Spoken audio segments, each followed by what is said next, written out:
I'm Patrick Lancaster, and right now we are near the border of the Kharkov region of Ukraine and the Belgorod region of Russia. Very close to the front line.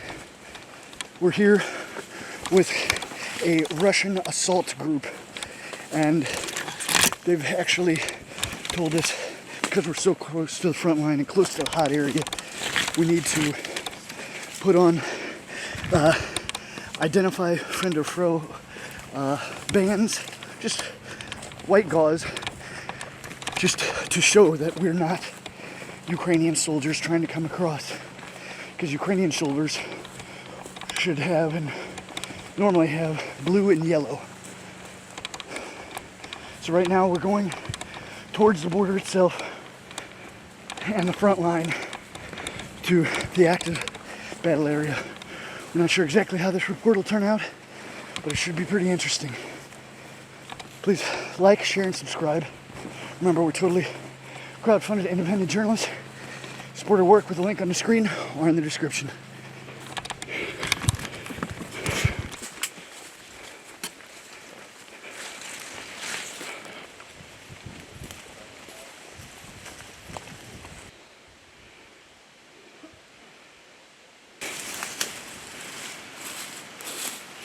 So that was about a 7 to 10 kilometer walk through the area here to get to the border itself. This is the border right behind me between Kharkov, Ukraine, and Belgorod, Russia. Hopefully didn't bore you too much with the walk. I'll show you a little bit of it. But now we're here on the ground on the border. Just across the way, as we understand, is Ukrainian positions. We're here with Russian infantry forces. Before we were with an assault team, and now we're with the infantry. And we're going to talk to them about what the situation is. We've heard there's a Ukrainian tank that was blown up not far from here. Maybe we'll be able to get a close look at it. But now we're going to talk to the infantryman and see what the situation here is.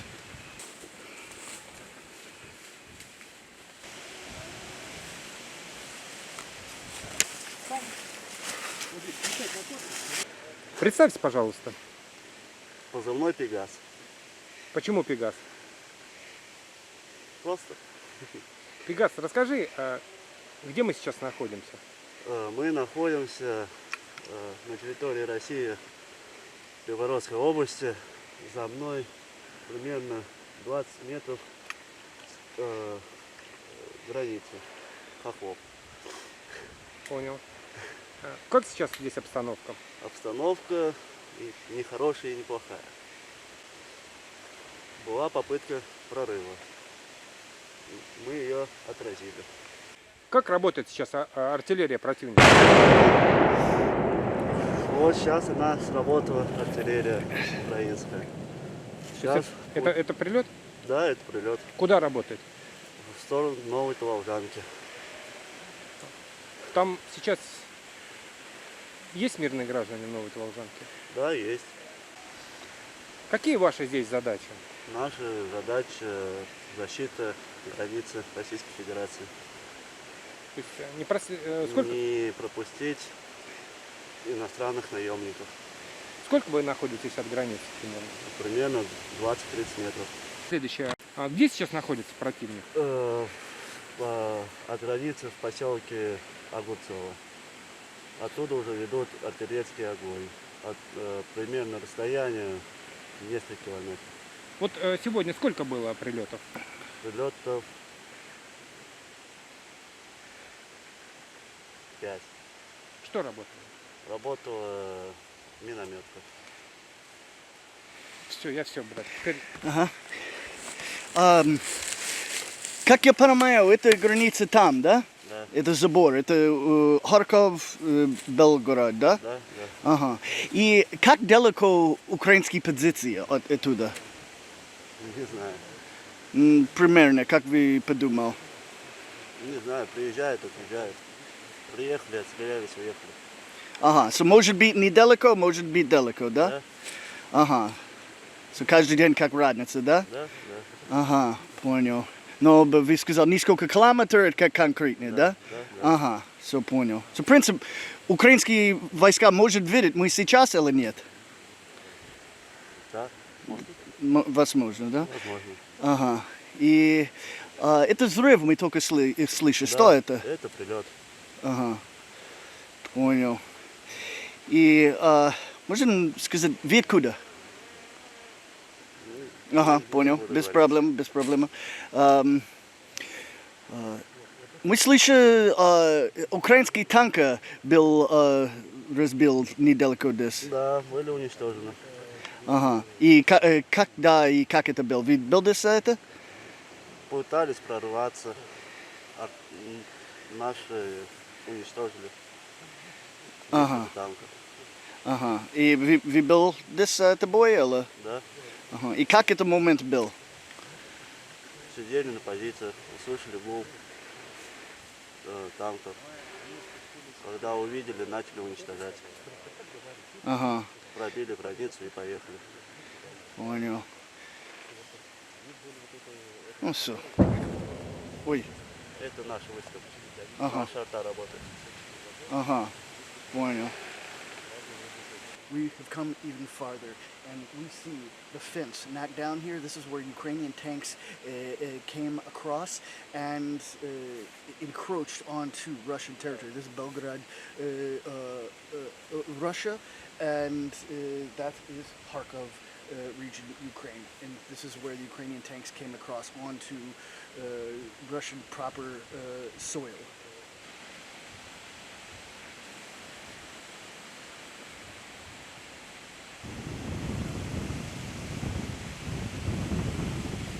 All right, and you see it up close. Now, we're under the impression that at least one of these tanks was destroyed not far from here, just up the hill a bit, but still in Russian territory. And now we're going to try to fly the drone and get up above it and take a closer look, because we can't get to it on foot because we'll explode and die because of minefields all around it. But we're going to do what we can to push it to the max, as we always do, because no one else is showing you this. So please like, share, and subscribe. Now let's get up in the air.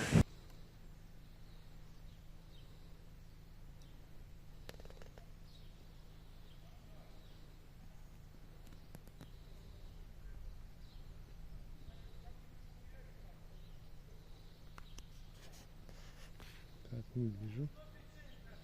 А пальцы покажи. А еще приближу, будет прям хорошо видно. Угу. Разбитые танки. Это танки, получается, которые стоят вдоль границы, не дошли до нашей границы, да? Да, прям буквально. Чуть-чуть не дошли к ним. Сейчас покажу еще. Видать, спешила подмога, но доехать до них она не успела. Вот она. Потому что тут машина.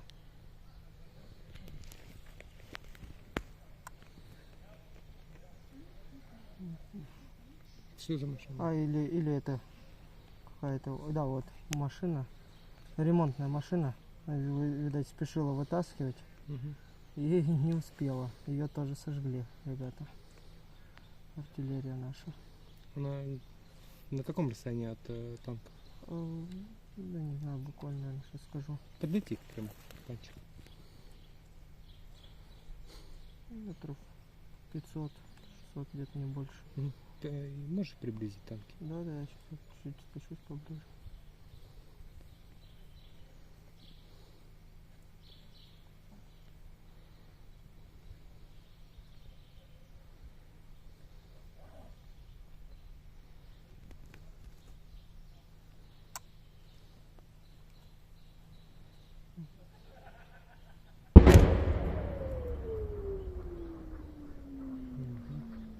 Один. Один, и вот второй. Это на каком расстоянии от нашей границы находится? Это уже на территории нашей границы. То есть это их танки на территории нашей границы. То есть они вот заехали. Вот Мгм. дорога. Мгм. И сейчас прям покажу то, что это наша граница. Там проломленный забор. Где? Сейчас.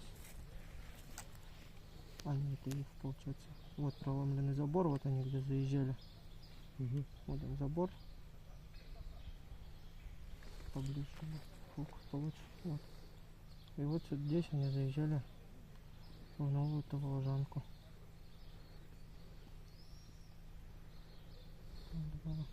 Накатано. Там сейчас будут прям те кадры, которые они там снимали. Вот она, новую Таволжанку. А, это вот по... Да, где они танки показывали, то, что они танками заезжали. Вот она, эта дорога.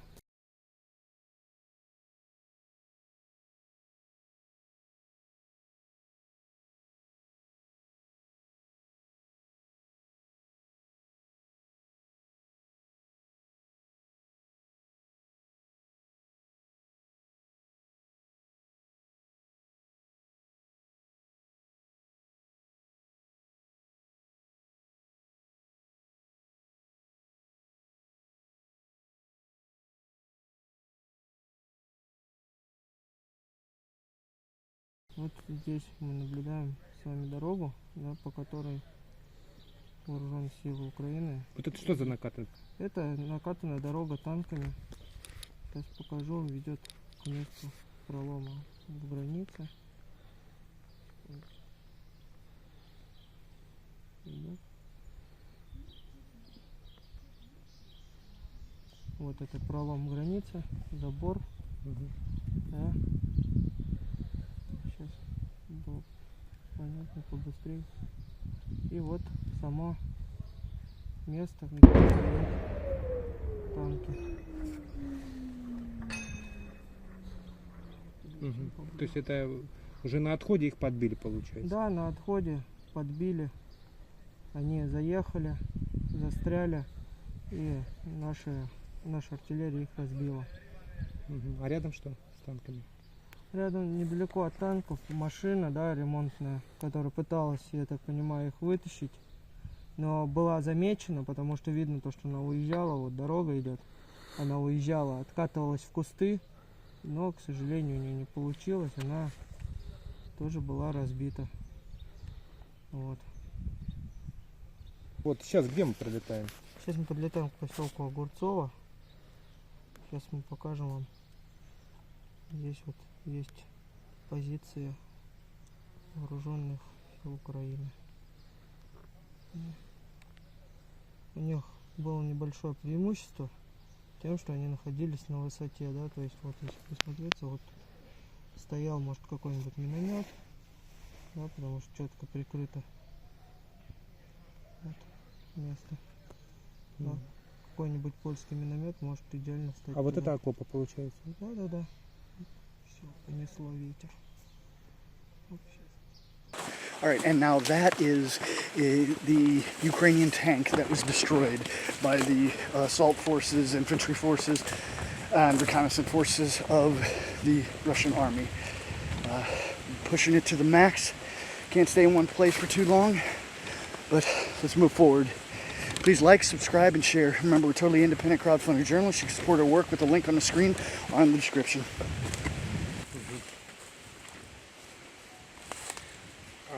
Расскажи, пожалуйста, как был процесс проникновения вот, незаконного украинской ДРГ? Процесс был такой. Сначала приехала инженерная техника украинская, ехала по территории со стороны Огурцова по территории Украины, потом он пробил границу Российской Федерации, проехал по полю, покатался на мине, проверял. И в этот момент наши бойцы пробили, наши бойцы начали отражать от технику. Ее подбили, он остановился, приехала вторая, взял на буксир и поехала. В этот момент нас крыли минометом. Они уезжали, наша арта их уничтожила. На следующее утро, рано утром, по свету, слышали гул танков. Когда мы заняли позиции, танки поехали также с Огурцова на территории Российской Федерации пробить российских границ. И поехали в деревню. Можно вопрос? Почему забор туда? И Почему забор повален в сторону Новой Таволжанки? Ну, они ехали вдоль леса, получается, с леса вывернули. И как ехали, так и завалили забор. So это, в принципе, это не как именно украинские границы, это как серая зона, да? Да. So они, so там и как серая зона в русской стороне, но на этой стороне это Новая Таволжанка. Да. So они как на другой вариант пошла внутри, да? Да. Понял. All right, so now we're going to a different location to talk to the soldiers about this historic information and events.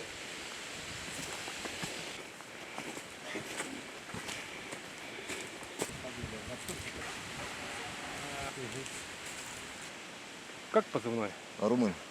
Где мы сейчас находимся? Мы находимся на границе с Российской Федерацией.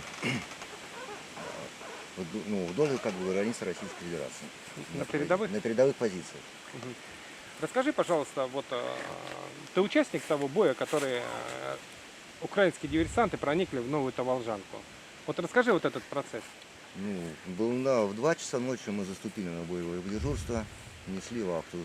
2 где-то с чем-то, пускай 2:15 мы услышали звук техники, что что-то прорывается тяжелое, начинается ломаться деревья и все остальное. Доложил командиру, получил приказ выдвинуться на точку близ границы ближайшей и принять действия. В этот момент, подходя к границе и занимая позицию для стрельбы, я увидел, как территориальную границу российской забор начинает ломать инженерная саперная техника в виде большой гусеничного, танка на базе, лопаты и все остальное. Когда он приблизился на выстрел, я навел и развернулся мне задней частью, я ему стрельнул в заднюю часть. Он при моем первом выстреле повредился, начал тарахтеть и все остальное.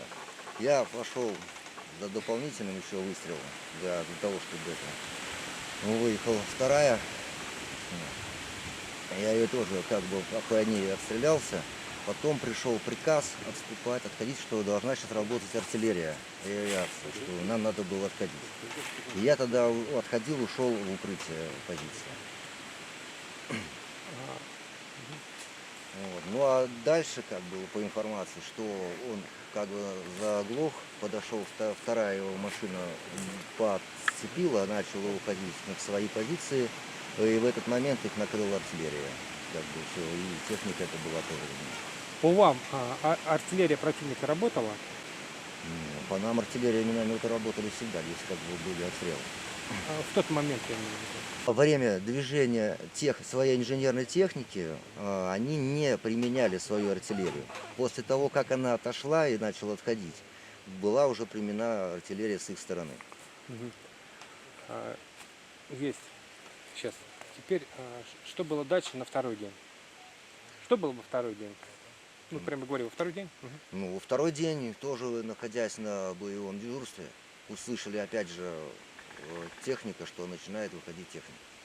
Было доложено опять же также соответственным командиром, сказано, что будет сейчас работать авиация, артиллерия, там доклад был произведен. Дальше она прорвалась выход она вышла и прорвалась по населенному пункту, название. Новая Таволжанка. Она развернулась. Была одна техника, встала за край дома, зашла, спряталась, вторая развернулась, сделала по нам выстрелы, начала отбивать. Потом она тоже ушла, был приказ сделан найти вторую технику, которая была спрятана, но мы начали к ней подходить, тоже ее поиски были затруднены, то что впереди стоят посадки, садовые деревья и все остальное, и плохо было видно. Потом мы ее не сразу обнаружили, она ушла. То есть пока мы ее искали в поиске, она ушла, отступила. И там же опять же начала работать уже наша авиация, артиллерия, все начали по ним отстреливаться. Что за техника выдвигалась в сторону Новой Таволжанки? Это был танк Т-80 БВ. На них еще был флаг бело-синий-белый. Они ехали с этим флагом. А еще были какие-нибудь опознавательные знаки? Больше нет, только все вот белый, вот это белый, синий, белый флаг. Вы лично его видели? Лично я его видел. И можете сказать, оттуда, как далеко украинские войска сейчас? На данный момент я сказать как бы точнее не могу, как бы тут работает разведка, но как бы они либо отошли, либо где-то находятся еще рядом. Ага, может километр или меньше, или нет? Ну, может, поболее километров, потому что сейчас как бы позиции уже по ним известны, по ним отрабатывает наша артиллерия и авиация, поэтому они, может, отступили дальше. Ага. И вы был сказать за первый день, второй день, именно число, когда это был? Это все происходило первого, на день защиты делей прорвалась инженерная техника, а на второй день прорвались уже вот эти вот танки. Ну, когда это был? Сколько дней назад? 1 июня, А, и 1 июня. день Ага, защиты ага. детей. Первый прошла инженерная техника. Я понял. На второй день уже пошла все остальная группировка. Understand. Понял. Спасибо большое.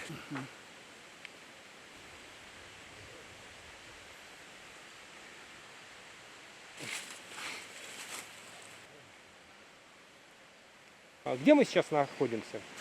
На передовых позициях рядом с границей. Какие здесь рядом населенные пункты? Таволжанка, Огурцово. Огурцово это... Это территория Украины. Ага. Расскажи, пожалуйста, вот бой, который был вот 1 числа. Вот прям. Это в 2 часа с лишним мы слышали гул техники. Передний секрет доложил, что это была саперная инженерная техника, прорывала забор границы. В 2 местах проложили дорогу. Вот. Гранатометчик поразил цель, но технику ему удалось эвакуировать на первый день, 1 июня. Понял. Сейчас поподробнее. Значит, откуда начинала выдвигаться техника? Вот с лесополосы. Ну, с какого направления? Приблизительно с Огурцова. Куда она двигалась? В сторону Новой Таволжан. И вот что это за техника и как она шла и во сколько это было? Это было где-то примерно в 2:15-2:20 была инженерно-саперная техника.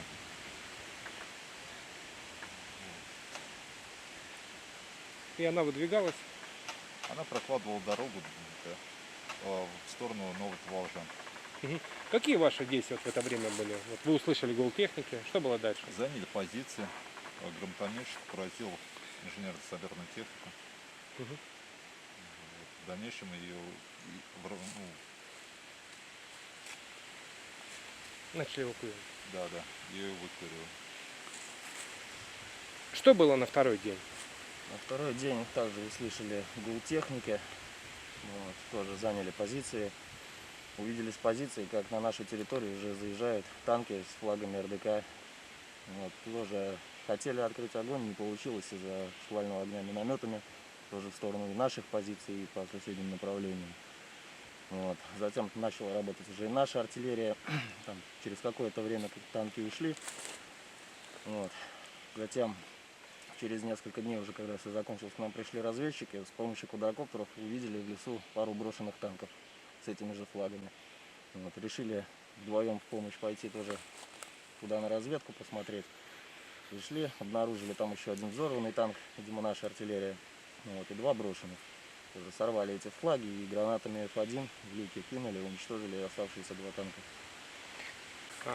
Где ты находился в тот момент, когда техника уже возвращалась с Новой Таволжанки? Находился на своей позиции, также здесь, возле границы.